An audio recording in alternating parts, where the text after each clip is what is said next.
They say that everyone has a book in them. The statement suggests that every man and woman should write and publish a book in their lifetime. But writing and publishing a book is an uncomfortable challenge. Conquering this challenge is intimidating.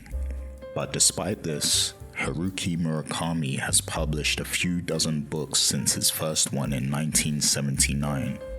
How did a man that didn't write a single word until his late 20s become such a prolific author? Murakami's books are often bestsellers in his home country of Japan, and he's also sold millions of copies worldwide. But what are the origins of his writing journey, and what secrets does his story hold about becoming a successful author?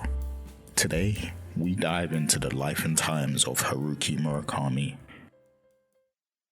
Haruki Murakami was born in Kyoto, Japan during the post-World War II baby boom in 1949. Murakami is an only child raised in Nishinomiya, Ashiya, and Kobe. Growing up, Murakami inherited his father's traumas from the war, as his father served in the Japanese army. In later years, his father would pray every day for the lives that were lost during the war. Murakami once overheard a story from his father about Japanese soldiers decapitating Chinese captives. He was haunted by the versions of his father's story for a long time and couldn't determine whether his father had told the story from the viewpoint of carrying out the decapitation or as someone who had witnessed it. Desperate to learn more about his father's role in the war, Murakami later dug into the family history and was relieved to find out that his father wasn't part of the documented Nanking massacre. The event involved a 6-week mass murder of Chinese civilians in 1937, carried out by the Japanese army. Being an only child, Murakami deeply internalized his father's PTSD and trauma from the war. His father's trauma became his trauma, and this deeply affected how Murakami came to process the world around him. Despite this, Murakami had many distractions during his upbringing. He was deeply immersed in Western culture. He enjoyed Russian and American music and had a thirst for Western literature. Some of his favorite Western authors include Kurt Vonnegut, Charles Dickens, Gustav Flaubert, and Franz Kafka. His taste for Western literature would later give birth to his unique style of writing. Murakami went on to study theater arts at Waseda University in Tokyo, and it was here where he met Yoko. The two of them were students in the same class. For a long time, Murakami and Yoko would swap knowledge with one another. Murakami himself had this to say on meeting Yoko. "We were sitting next to each other during our first class. We were in different majors at Waseda University, but we were in the same class. She asked me a lot of questions and she taught me a few things. We got to know each other through such exchanges." Murakami didn't know it then, but Yoko would end up becoming his wife. Haruki Murakami and Yoko would marry in 1971. Together, they made a decision to not have children. He later related this decision to the guilt he felt about his bloodline due to the fact that his father had participated in atrocities against China. In Murakami's writing memoir, Novelist as a Vocation, he talks about how Yoko is an essential part of his editing process. She is always the first to read his work and give feedback. Having his wife proofread his work only makes it more powerful. Her perspective is valued. Shortly before finishing his studies, Murakami would make a bold move and open his own coffee house and jazz bar in 1974. The club was called Peter Cat, and he and Yoko would run the business together. Murakami's love of jazz would grow deeper as he collected many classic jazz vinyl records for his club. He would sit and absorb the music for hours and think deeply about life. He often observed his customers and thought about the lives they lived. At times, he would immerse himself in a novel while playing jazz in the background, creating the perfect euphoric ambience. He was gradually developing the mind of an artist, but in that moment, his only focus was running his club. Murakami had yet to transform into a creator. Murakami would run the jazz club from 1974 to 1981. The music still plays a huge part in his life today, as he hosts a live radio broadcast on Tokyo FM once a month. He was once limited to the customers who turned up in his cafe, but now he gets to share his love of the music with the world. One incredible moment would spark Haruki Murakami's desire to write. He previously had no desire to pick up a pen, but one eventful day would become his calling. In April 1978, Haruki Murakami was watching a baseball game with his wife. The Yakult Swallows were facing the Hiroshima Cup, and one of the US-born players, Dave Hilton, hit the ball way out into the left field. As the ball flew through the air, an incredible realization materialized in Murakami's head. He realized in that moment that he could write a novel. He described this moment as a warm sensation that he could feel in his heart. It was very strange, Murakami says about the event. My customers didn't believe it when I told them. My wife was so surprised. I had no ambition to be a writer because the books I read were too good. My standards were too high. But that's what happened. I bought pens and papers and started to write that day.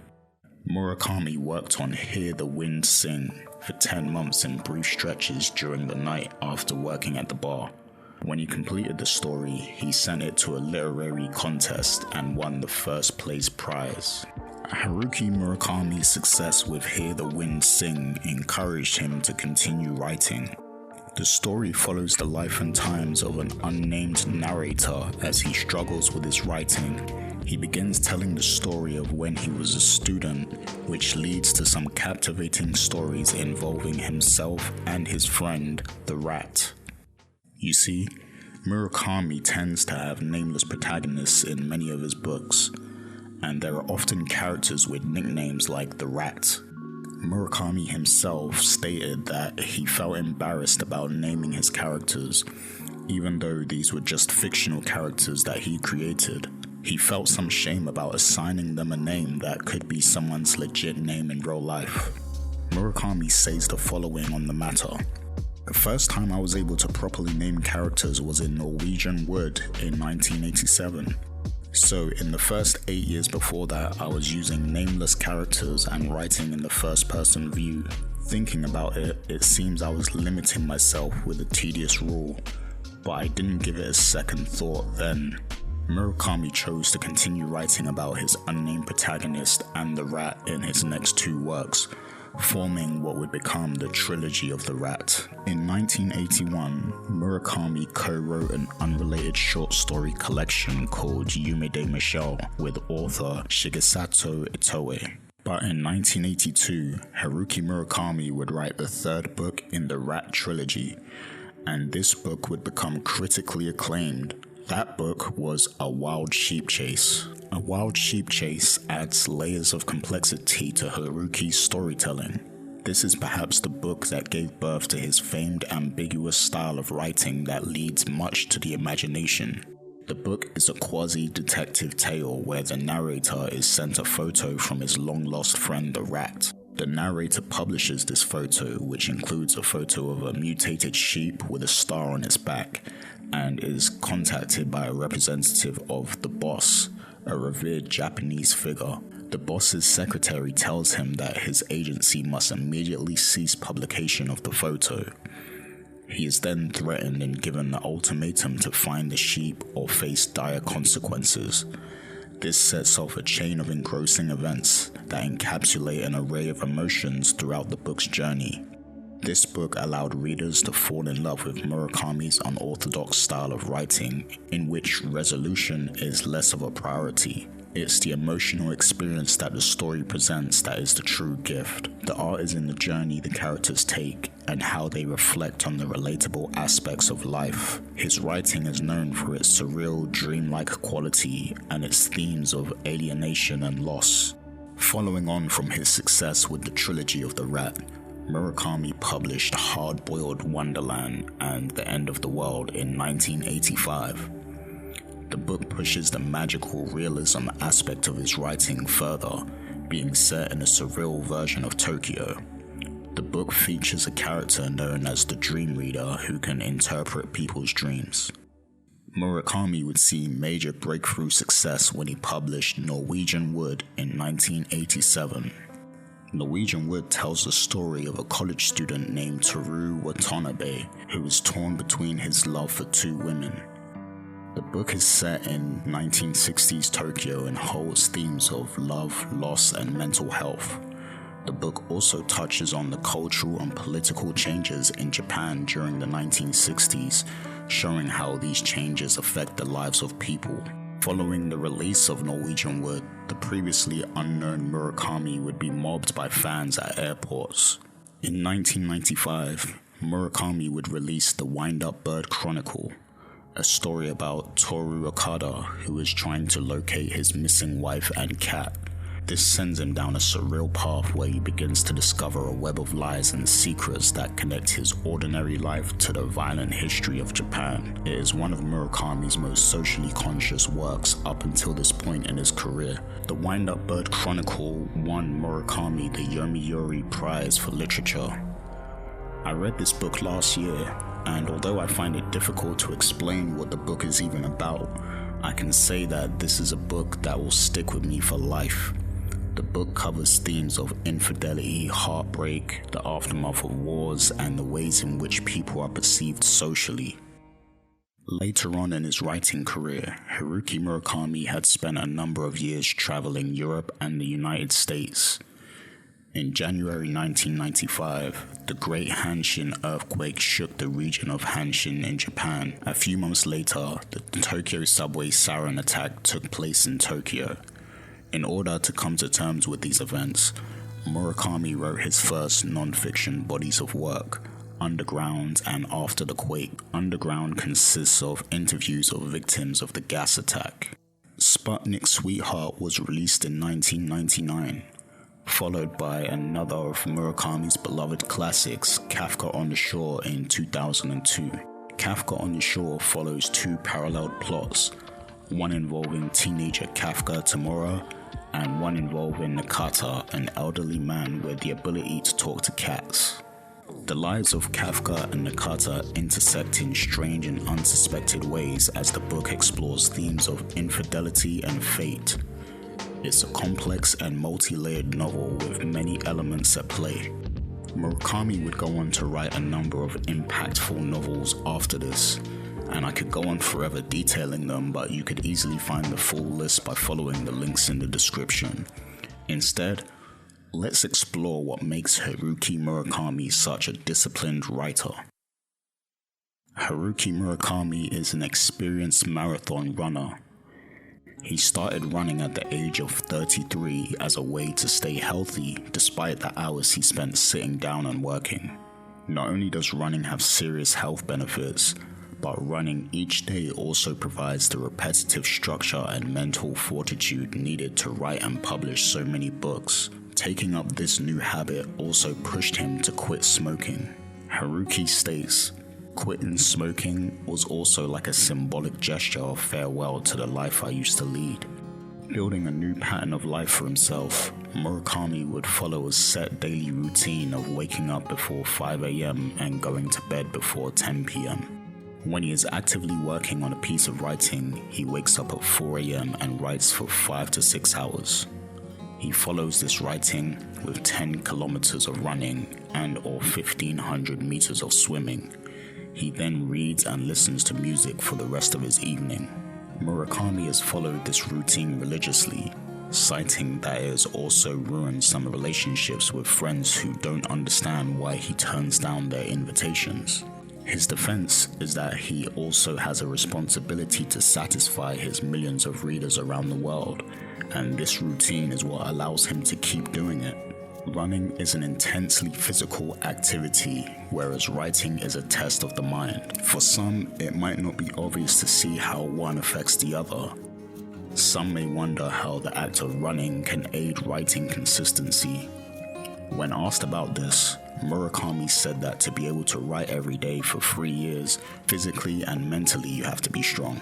In an interview with The Guardian, he went on to give a profound metaphor about how his running gives him the strength to open the big, heavy door to go into that other room. Every day I go to my study and sit at my desk and put the computer on. At that moment, I have to open the door. It's a big, heavy door. You have to go into the other room, metaphorically of course, and you have to come back to this side of the room, and you have to shut the door. So it's literally physical strength to open and shut the door. So if I lose that strength, I cannot write a novel anymore. I can write some short stories, but not a novel. It's clear that to have the type of career that Murakami has had, sacrifices must be made. A writer of this magnitude is likely unable to binge 12-hour shows on Netflix and go clubbing every Friday. Not to say that it can't happen, but churning out this many quality books shows a form of mental discipline that must be worked hard on to achieve. Murakami describes his relationship with running extensively in his memoir, What I Talk About When I Talk About Running. Many see the perfect prose as an amalgamation of complex wording and phrasing that paints a picture. And while many wordsmiths can produce impressive sentences out of obscure words, Murakami instead focuses on simplicity with his word choices. He is able to do more with less. He has mastered writing with clarity while simultaneously conveying a number of emotions. In his latest memoir offering, Novelist as a Vocation, Murakami describes how he first developed his unique style while writing Hear the Wind Sing. After struggling to come up with something satisfying, Murakami wrote the opening of his story in English. He admits that his English composition was limited by his vocabulary at the time, as he didn't have the best grasp of English syntax. I could only write in short, simple sentences, he says. But instead of scrapping the page, like the ones he had already scrapped before it, Murakami analyzed his text further. He noted that in writing like this, the language had to be simple, and that however complex and numerous the thoughts that ran through his head were, they had to be summarized in an easy-to-digest format. It led him to the realization that he could express his thoughts and feelings with a limited set of words, as long as he could combine and link them together in a skillful manner. Murakami then took his English composition and translated it back into Japanese, forming his own brand of Japanese prose that was unique from traditional Japanese fiction writing. Murakami would continue to write Hear the Wind Sing in this new Japanese voice. It set the foundations for what became his globally recognized style. Haruki Murakami also works as a translator, translating both his own works into English and the works of various beloved authors into Japanese. Murakami is closely involved in translations of his works into English, encouraging adaptations of his text to be inclusive of Western realities, rather than being a direct word-for-word translation. If you've read a body of work by Haruki Murakami, then you'll understand the man's gift of being able to make you feel something deeply without many convolutions of words. Whether positive or negative, the emotions seem to radiate off the page itself. The stories just flow, giving readers a new lens through which to look at life and its many complexities. Murakami's writing creates surreal yet familiar settings that border reality and imagination. His writing has the power to make its readers linger on emotions long after they've finished the book.